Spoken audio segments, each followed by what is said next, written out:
চালগুলোকে ধুয়ে রেখেছিলাম, একটা শুকনো ন্যাকড়ার মধ্যে চালগুলোকে ছেঁকে নিচ্ছি। নিচে একটা ফুটো ঝুড়ি আর দিয়েছি যেন জলটা যেন মাটিতে না গড়ায়। শুকনো ন্যাকড়া দিয়ে মুছে নিচে চালগুলোকে। আমার চালগুলো তাড়াতাড়ি শুকনোর দরকার, তাড়াতাড়ি রান্না করব, তাই চালগুলোকে ছড়িয়ে দিচ্ছি যেন জলটা একটু না থাকে। এই কারণে এর মধ্যে তো আবার ঘি মাখাতে হবে। এই দেখো কি সুন্দর ঝুরঝুরে হয়েছে চালগুলো ধোয়ার পরে, শুকনো ন্যাকড়া দিয়ে ছেঁকে শুকিয়ে নেওয়ার পরে। এবার প্রয়োজন মতো একটু ঘি মাখিয়ে নেব।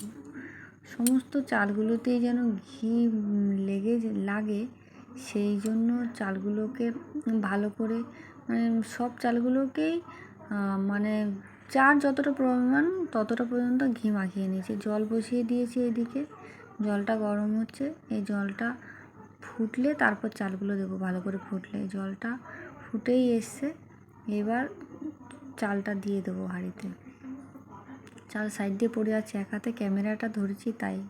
চালটা দেওয়ার পর নাড়তে হবে, এটাকে রেখে দিলে ভাতের মতো এমনি হবে না।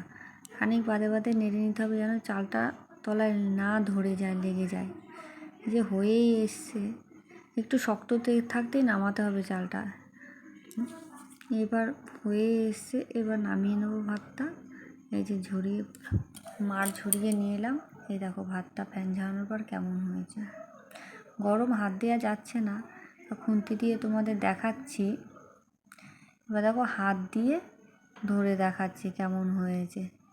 হাত দিয়ে নাড়িয়ে নিচ্ছি, দেখো সাইডের ভাতগুলো আমার হাতের মধ্যে একটা একটা হয়ে রয়েছে। এই ঝুরঝুরে ভাত। আর এই চালের ভাতটা না আমাদের বাড়িতে সবাই ভালোবাসে, গোবিন্দভোগের। আমরা এটা নিরামিষের দিনই প্রায় রান্না করি।